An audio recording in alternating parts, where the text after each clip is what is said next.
Hello friends, welcome. आज का जो हम टॉपिक पढ़ेंगे उसका नाम है शॉर्ट रन इक्विलिब्रियम इन मोनोपोली। शॉर्ट रन इक्विलिब्रियम इन मोनोपोली को अंडरस्टैंड करने से पहले इसमें जितने भी टर्म्स दिए गए हैं इसे हम समझने की कोशिश करते हैं। सबसे पहले हमारे पास में दिया गया है मोनोपोली, जिसका मतलब है एक इम्परफेक्ट कॉम्पिटिशन जहाँ पर सिर्फ एक पर्सन होता है, फर्म का ओनर, और फर्म और इंडस्ट्री दोनों एक ही होती है और दूसरा कोई प्रोडक्शन नहीं करता एक मोनोपोलिस्ट के अलावा। ऐसे मार्केट में हम शॉर्ट रन में इक्विलिब्रियम कंडीशन को देखेंगे।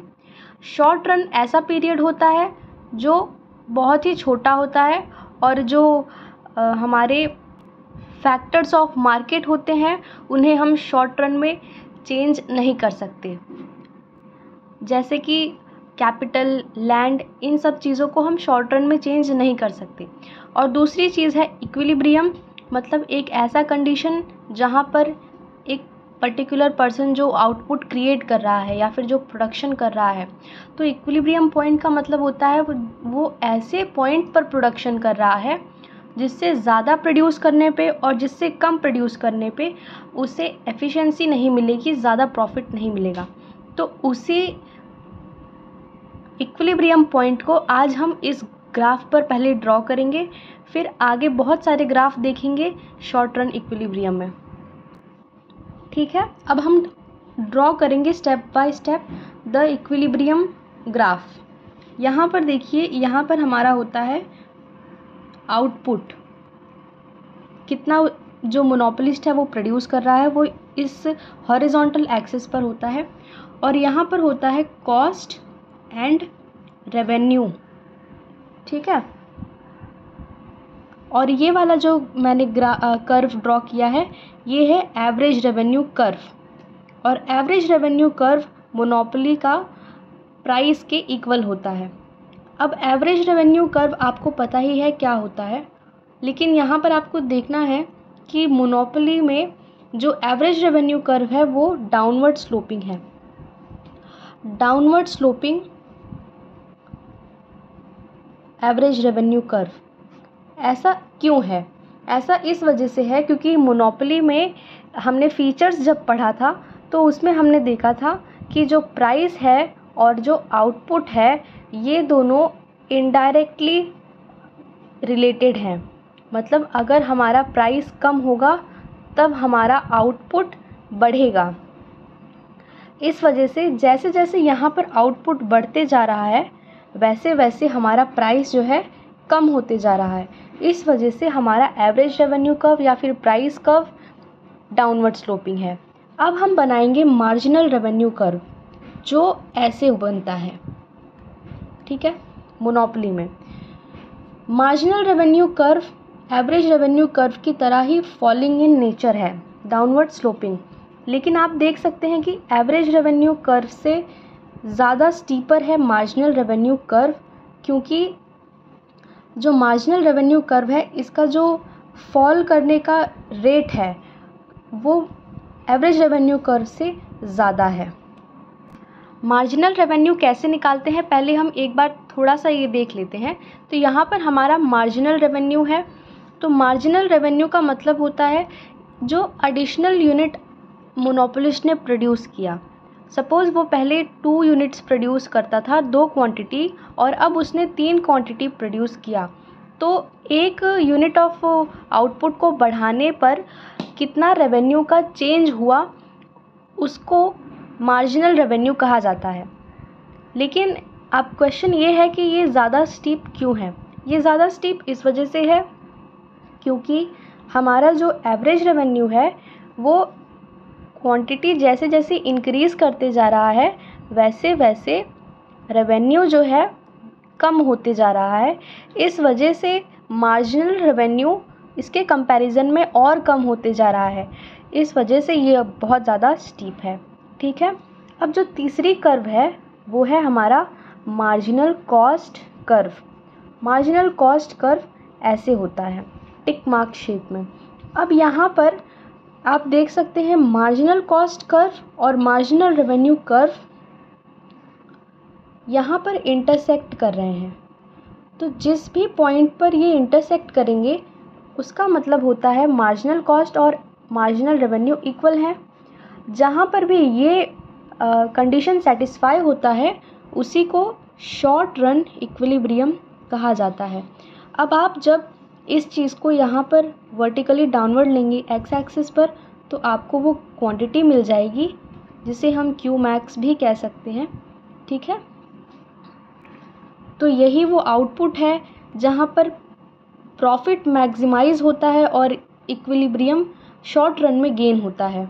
दूसरी चीज़ ये है कि अगर आप इसी पॉइंट को फर्दर ऊपर ले जाते हैं और यहाँ प्राइस कर्व से टच करते हैं, तो आपको मिल जाता है प्राइस ऑफ दैट आउटपुट। इसके लिए आपको वर्टिकल एक्सिस पर y कोऑर्डिनेट लेना होगा AR का। ठीक है, तो यही है हमारा प्राइस और ये है हमारा क्वांटिटी और ये पॉइंट है हमारा इक्विलिब्रियम पॉइंट। अब ये इक्विलिब्रियम पॉइंट इस वजह से है क्योंकि इस क्वांटिटी से अगर ज़्यादा भी वो मोनोपोलिस्ट प्रोड्यूस करता है या फिर इस क्वांटिटी से कम वो प्रोड्यूस करता है, तो भी जो प्रॉफिट है वो कम हो जाएगा। अब मैं आपको एक प्रॉफिट कर्व बना करके दिखाती हूँ। तो यहाँ पर आप देखिए, यहाँ पर प्रॉफिट कर्व बना हुआ है। इसी पॉइंट पर अगर आप सीधे से देखें तो यहाँ पर सबसे ज़्यादा प्रॉफिट है।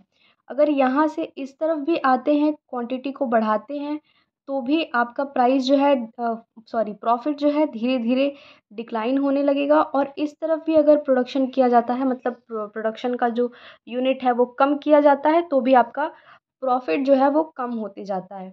अब यहाँ पर आप एक बात देख सकते हैं, मैंने जो कर्व बनाया है वो एग्जैक्टली ऐसा बनता नहीं है, सिर्फ एक्सप्लेन करने के लिए बताया है, क्योंकि यहाँ पर मैंने स्केल से कोई भी ग्राफ नहीं बनाया है, बट ग्राफ ऐसा ही बनता है। तो आपको ये बात बस याद रखनी है कि जिस भी पॉइंट पर मार्जिनल कॉस्ट मार्जिनल रेवेन्यू के इक्वल होता है, इसे हम कहते हैं इक्विलिब्रियम पॉइंट। और एक बात आपको याद रखनी है, यहाँ पर जो मार्जिनल कॉस्ट कर्व है, ठीक है, ये मार्जिनल रेवेन्यू कर्व को नीचे से कट करता है और इंक्रीजिंग इन नेचर होता है। ये सबसे इम्पॉर्टेंट बात हो गई। अब हम लोग चलते हैं कि अगर इक्विलिब्रियम पॉइंट है यहाँ पर मान लो, लेकिन एवरेज कॉस्ट कर्व हम देखेंगे, जब एवरेज कॉस्ट कर्व से हमें पता चलेगा कि इस इक्विलिब्रियम पर जो फर्म है उसे प्रॉफिट हो रहा है, एक्सेस प्रॉफिट हो रहा है, लॉस हो रहा है, या फिर उसे फर्म क्लोज करना पड़ रहा है। ये सारे कंडीशंस हम काफ़ी सारे ग्राफ्स के थ्रू अभी देखेंगे। तो फ्रेंड्स, मैंने एक ही पेज पर 3 ग्राफ बनाए हैं और एक एक ग्राफ में एक्सप्लेन करूँगी सिंगल लेवल पर।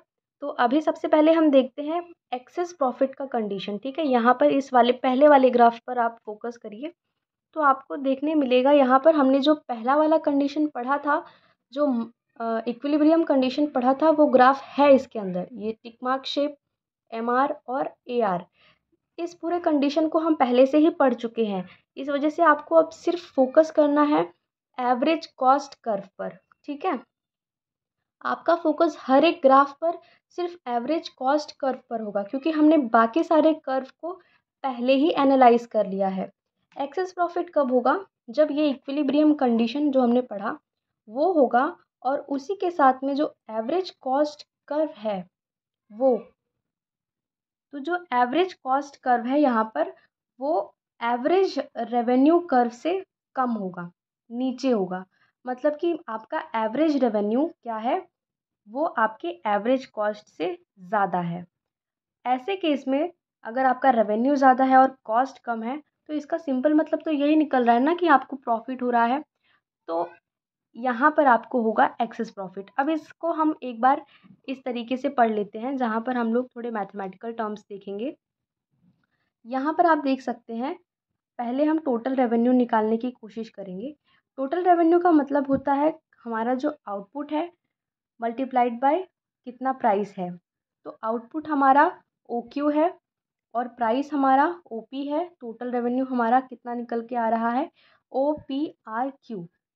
और टोटल कॉस्ट कितना मिल रहा है हमें, average cost multiplied by quantity, तो हमें मिलता है हमारा average cost O P dash A Q. तो हम देख सकते हैं कॉस्ट हमारा सिर्फ इतना लग रहा है और हमारा जो टोटल रेवेन्यू आ रहा है वो इतना पूरा आ रहा है, मतलब इतना रेवेन्यू जो है सरप्लस है। तो यही हमारा एक्सेस प्रॉफिट है। नेक्स्ट हम देख सकते हैं कि normal profit condition short run equilibrium में कैसे बनती है। जब आपका average cost curve average revenue curve के जस्ट टेंजेंट पे ऐसे जाता है, यहाँ पर आपको पता चलता है कि आपका जो एवरेज रेवेन्यू है, ठीक है, वो आपके एवरेज कॉस्ट के इक्वल होता है। Your average revenue is equal to average cost. तो फिर अब हम निकालते हैं टोटल रेवेन्यू और टोटल कॉस्ट। टोटल रेवेन्यू क्या होता है, क्वांटिटी इनटू एवरेज रेवेन्यू। तो यहाँ पर हमें मिलता है जो हमारा टोटल रेवेन्यू वो OPRQ। और सिमिलरली हम निकालते हैं टोटल कॉस्ट। तो टोटल कॉस्ट भी क्या होता है, एवरेज कॉस्ट इनटू क्वांटिटी। तो मल्टीप्लाई करने पर हमें मिलता है एवरेज कॉस्ट OPRQ। ये दोनों तो इक्वल है, मतलब कि यहाँ पर क्या हो रहा है, नॉर्मल प्रॉफिट हो रहा है।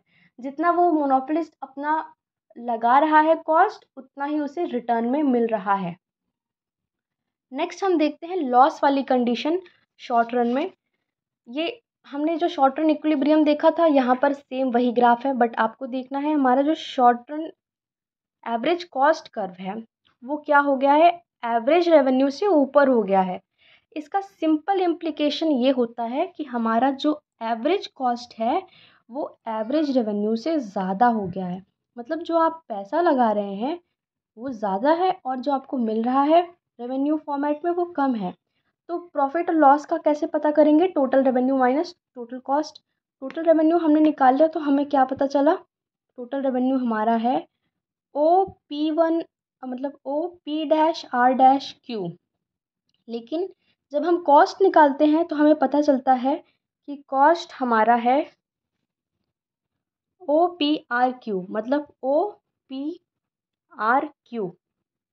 तो हमें रेवेन्यू तो इतना ही मिल रहा है लेकिन कॉस्ट मेरा ज़्यादा है, तो इतना आप पोर्शन देख सकते हैं, ये हमारा लॉस है। ठीक है, आपको बस एक बात याद रखनी है कि जो भी हमने शॉर्ट रन इक्विलिब्रियम का कंडीशन पढ़ा वो सारी चीज़ें सेम होने वाली हैं।